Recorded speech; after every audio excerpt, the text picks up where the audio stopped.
블로그 글 몇 개만으로 환자들이 우리 병원에 오게 만드는 거는 물론 쉽지 않아요. 그렇지만 오늘 배운 기본 세팅을 토대로 앞으로 배울 블로그 전략을 잘 활용하시면 매출은 최소 2배 이상 오를 것입니다. 자, 세팅이 거의 안 된 블로그를 가져왔어요. 준비물은 2가지입니다. 지난번에 진행했던 브랜딩 템플릿과 소개글 같은 경우는 어떻게 세팅하면 좋을까요? 일단은 제가 직접 작성을 하면서 알려드릴게요. 홈페이지형 블로그처럼 꾸미셔도 되는데요. 저는 1인 병원이나 원장님이 직접 블로그를 운영하는 컨셉이라면 공감 산부인과 진료 철학, 공감 산부인과 브랜드 스토리 이런 식으로 제목 정해놓으면 경쟁 병원은 뒤처지고 결국 안 좋은 결과를 가져올 수 있다는 점을 명심하셔야 됩니다. 매출이 오르는 병원 블로그의 핵심은 안녕하세요, 로디입니다. 병원 블로그 아이디는 있는데 어떻게 운영해야 할지 갑갑하시죠? 블로그는 운영 중이신데 생각보다 매출이 저조한가요? 아직도 소비자가 1초 만에 이탈하는 광고성 짙은 블로그만 운영하고 있나요? 위 사진처럼 운영하고 있다면 당장 멈춰주세요. 원장님이 임플란트 환자라면 어느 병원을 가고 싶으신가요? 당연히 오른쪽이겠죠? 하지만 실제 98%의 병원은 왼쪽처럼 누가 봐도 광고성 짙은 블로그를 운영하고 있습니다. 이 경우 단기간에는 매출이 상승할 수 있어도 장기적으로는 매출이 정체되는 문제가 있습니다. 오른쪽을 가고 싶은 이유는 무엇이었나요? 바로 신뢰가 가기 때문이겠죠. 내 치아를 맡길 수 있을 것 같다는 그런 느낌. 나도 이렇게 잘 치료가 될 수 있을 것 같다라는 생각이 들죠. 네, 매출이 오르는 병원 블로그의 핵심은 신뢰입니다. 오늘 강의는 우리 병원을 방문하게 만드는 브랜드 블로그 세팅편입니다. 바로 시작해 볼게요. 준비물은 2가지입니다. 지난번에 진행했던 브랜딩 템플릿과 블로그를 운영할 네이버 아이디를 함께 준비해 주세요. 영상을 함께 보시면서 같이 세팅을 진행하시면 됩니다. 만약 브랜딩 템플릿이 없으시다면 몇 년간의 노하우를 단 20분으로 압축시켜 놓았으니 위 링크를 들어가 시청하시면 됩니다. 이를 토대로 브랜딩 템플릿을 만들어 보시고 오늘은 위 강의를 학습하셨다는 가정하에 진행해 보도록 하겠습니다. 저희는 생성형 AI로 공감 산부인과라는 가상의 병원을 설정해 보았습니다. 이런 브랜딩을 뽑아 보았는데 대략적인 브랜딩이니까 참고만 해주시면 됩니다. 브랜딩 내용이 주가 아니니까 세팅에 활용하는 방법을 위주로 설명해 드릴게요. 자, 세팅이 거의 안 된 블로그를 가져왔어요. 기본 세팅을 한번 들어가 보도록 할게요. 병원 원장님은 따뜻하고 친절하신 분이시거든요. 저희가 블로그를 운영할 때 1인 병원 같은 경우는 원장님이 직접 블로그를 운영하시면서 환자들에게 친근하게 정보를 전달하는 컨셉을 선호해요. 이 원장님 같은 경우는 20년 경력을 가지고 계셔서 20년 차 의사의 산부인과 이야기 이렇게 세팅을 하면 될 것 같고요. 이거 말고도 서울대 출신 공감 산부인과 땡땡땡 원장 이런 식으로 해서 이렇게 원장님 개인의 스펙을 좀 강조를 하는데요. 물론 대형 병원 같은 경우에는 병원의 차별점을 블로그 명으로 사용하는 것이 좋을 수 있지만 1인 병원 같은 경우에는 원장님의 스펙을 나열하는 것이 조금 더 친근한 느낌을 줍니다. 그래서 20년차 의사의 산부인과 이야기 이렇게 적었고요. 원장님의 성함은 로디로 정했습니다. 그래서 로디 원장. 별명은 그렇게 중요하지 않습니다. 블로그명은 검색 결과에서 보여지는 거기 때문에 조금 중요할 수 있어도 별명 같은 경우에는 밖에서 안 보이고 블로그로 들어와서 보이는 거기 때문에 그렇게까지 중요하진 않습니다. 소개글 같은 경우는 어떻게 세팅하면 좋을까요? 원장님의 진료 철학, 병원 차별점 이런 것들이 들어가면 좋은데요. 공감 산부인과 같은 경우는 브랜딩이 공감 이런 쪽으로 잘 되어 있기 때문에 이름의 의미를 조금 더 살려서 한번 넣어볼게요. 일단은 제가 직접 작성을 하면서 알려드릴게요. 안녕하세요. 20년 경력의 산부인과 전문의 로디 원장 입니다. 그 다음에 이 병원 같은 경우는 타겟 고객과 고객 문제가 굉장히 명확해요. 그렇기 때문에 그 문제를 해결하고자 공감 산부인과를 만든 거거든요. 그래서 이 블로그를 들어온 타겟 고객들이 소개글을 보고 좀 공감할 수 있게끔 몇 가지 문장을 넣어줄게요. 여기서는 마음까지 치유받는 느낌이 들어요. 산부인과 방문이 두렵거나 무섭지 않아요. 사실 타겟 고객이 여태 동안 진료에서 두렵거나 무서움을 느꼈던 사람, 그리고 마음까지 치유받고 싶었던 사람이었을 거기 때문에 이러한 글을 보면 나 이 병원에 방문하면 진짜 마음까지 치유받을 수 있을까? 더 이상 두렵거나 무서워하지 않을 수 있을까? 기대감을 가지고 병원에 방문한다는 거죠. 그 다음에는 뭐 간단하게 미션? 비전? 이런 것들을 넣어주면 됩니다. 이 부분은 공감 산부인과에 미션을 넣어봤어요. 그러니까 이름 그대로 환자 한 분 한 분 이야기에 진심으로 공감하고 여성의 몸과 마음이 서로 어우러져 건강해질 수 있는 그러한 진료를 추구한다.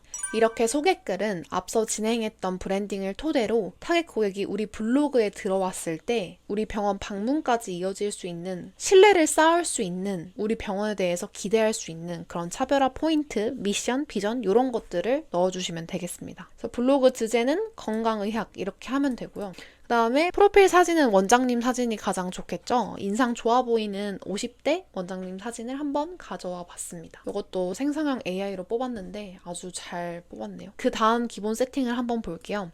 기본 서체는 원하시는 대로 하시면 되고 컨텐츠 공유 설정입니다. 요거 같은 경우는 사용함으로 해서 허락하지 않음 이렇게 설정을 해주시면 되고요. 그 다음에 마우스 오른쪽 금지 설정해두시고 스킨이나 디자인은 마음에 드시는 거 하시면 되는데 저는 정말 깔끔한 거 좋아합니다. 지금 아무런 세팅 안 하고 나가면은 어떻게 보이냐면 지금 요렇게 보이거든요. 근데 저는 그냥 이 세팅 그대로 놔둬요. 너무 마케팅 업체가 껴진 느낌이 들면 원장님이 직접 운영하는 느낌이 안 들어서 저렇게 심플한 것도 많이 선호해요. 그의 병원 사이즈가 크면은 인테리어나 이런 것들을 보여줘야 돼서 홈페이지형 블로그처럼 꾸미셔도 되는데요. 저는 1인 병원이나 원장님이 직접 블로그를 운영하는 컨셉이라면 그냥 심플하게 가시는 것도 좋다고 생각합니다. 카테고리는 일반적으로 여기 이제 원장님 소개랑 밑에는 진료 과목 해주시면 됩니다. 여성 검진, 여성 질환, 여성 성형 이런 식으로 진행하셔도 되고 아니면 수술이나 시술별로 디테일하게 쪼개셔도 되고요. 이제 여기서 기본 세팅 페이지당 글을 하나 그리고 주제 분류 다 건강의학으로 통일하시면 되고요. 그 다음에 글 보기는 블로그형, 그 다음에 목록 열기 네 이렇게 하시면 될 것 같아요. 지금 세팅이 빠르게 진행돼서 잘 이해가 안 되실 수 있는데 체크리스트를 영상 하단에 넣어두었으니까 보시면서 차근차근 진행하시면 됩니다. 세팅을 하고 나면 이렇게 보여지는데 엄청 깔끔하죠.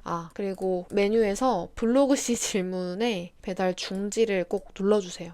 그 다음에 기본적으로 이제 공지글을 세팅해 두는데요. 공감 산부인과에 대한 병원 스토리, 철학, 진료 과목 이런 것들을 담고 있는 공지글을 뭐 3개에서 5개 정도 세팅을 해줘요. 글의 목적은 저희가 앞으로 키워드를 잡고 상위 노출을 시킬 거잖아요. 그렇게 노출된 포스팅을 토대로 타겟 고객들이 우리 블로그에 들어왔을 때 다른 글들을 여러 개 보게 만드는 목적이에요.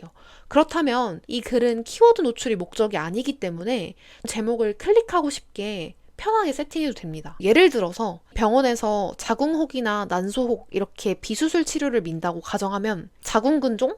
난소난종? 수술하지 마세요. 이런 식으로 제목을 잡는다거나 수술이나 시술 밀고 싶은 게 있다 하시면 이런 식으로 포스팅을 작성해서 공지에 걸어두셔도 되고요. 병원 스토리나 진료 철학 같은 경우는 꼭 걸어두시는 게 좋아요. 그 글 세팅하는 거 하나만 같이 해볼게요. 저는 요 나눔 스퀘어 글씨체를 좋아하는 편이라서 이 글씨로 대충 세팅을 해두었는데 다른 글씨도 예뻐요. 근데 저는 이 다시 시작해가 싫고요. 바른 히피도 싫고요. 우리 딸 손글씨도 별로입니다. 가독성이 너무 떨어져요. 제가 지금 진료 철학에 관련된 글을 쓸 거잖아요.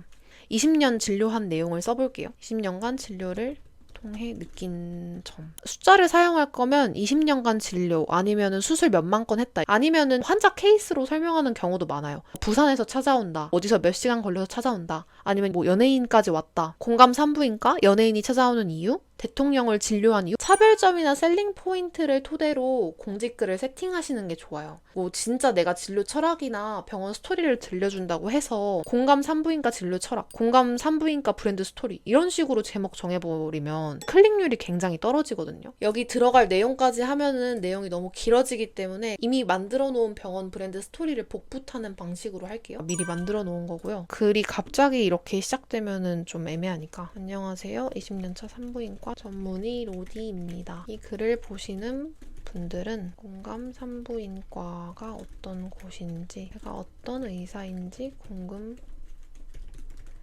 같습니다. 이거는 생성형 AI로 만든 가상의 병원 브랜드 스토리입니다. 일단은 이렇게 길게 복붙을 하면은 가독성이 굉장히 떨어지잖아요. 현대사회는 도파민에 중독되신 분들이 굉장히 많기 때문에 이러한 긴 글을 한 번에 읽으실 수가 없어요. 거의 대부분이. 그래서 가독성을 많이 높여주시면 됩니다. 띄어쓰기를 좀 잘 해주세요. 이렇게 하고 뭐 중간중간 볼드 처리를 해주시거나 아니면은 뭐 글씨체를 바꿔주시는 방법도 있어요. 이렇게 바꾸시거나 이렇게 형광펜 처리를 한다던가 뭐 이런 식으로 좀 꾸며주시면 됩니다. 마지막으로 2024년 3월 6일 공감 산부인과 로디 원장 드림 밑에 플레이스 넣고 전화번호 넣고 사진 넣고 하면 되겠네요. 디테일한 글의 내용까지는 다루지 않을 거기 때문에 어려우시면 실제로 잘 운영되고 있는 블로그를 참고하시면 좋아요. 시중에 있는 90% 이상이 공장식 블로그라고 말씀을 드렸지만 그래도 일부는 진짜 잘 운영되고 있는 곳들이 있어요. 그런 블로그를 참고하시면 퀄리티 높은 글을 만드실 수 있습니다. 자, 그러면은 세팅이 지금 이렇게 된 거예요. 어떠신가요? 오늘 강의 내용은 어떠셨나요? 지난 강의에서 말씀드렸던 브랜딩이 잘 되어 있다면 똑똑하신 원장님들 아니면 관계자분들은 이해하기 크게 어려운 부분은 없었을 것 같아요. 블로그 세팅이 단순한 작업처럼 보일 수 있어도 우리 병원의 첫 인상을 좌우하기 때문에 병원 방문율을 늘리는 데 있어서 중요한 역할을 합니다. 오늘도 계속해서 브랜딩이랑 신뢰가 중요하다고 말씀을 드렸는데요. 이처럼 브랜딩과 세팅이 잘 되어 있지 않고 공장식으로 운영하는 경우는 아무리 노출이 잘 되어도 매출 정체나 심하면 매출 감소까지도 이어지기도 합니다. 첫 시작이 올바른 방향이 아니라면 경쟁 병원에 뒤처지고 결국 안 좋은 결과를 가져올 수 있다는 점을 명심하셔야 됩니다. 블로그 글 몇 개만으로 환자들이 우리 병원에 오게 만드는 거는 물론 쉽지 않아요. 그렇지만 오늘 배운 기본 세팅을 토대로 앞으로 배울 블로디 전략을 잘 활용하시면 매출은 최소 2배 이상 오를 것입니다. 그러니 정말 매출을 올리시고 싶으시다면 영상을 그냥 보는 거에 지나치지 않고 꼭 따라서 세팅해 보시길 바라겠습니다. 다음 강의는 환자들이 방문하게끔 만드는 우리 병원의 상위 노출 키워드를 잡는 방법에 대해서 알려드리도록 할게요. 그때까지 꼭 한번 세팅해 보시길 바라겠습니다. 오늘 강의도 수고 많으셨습니다. 감사합니다.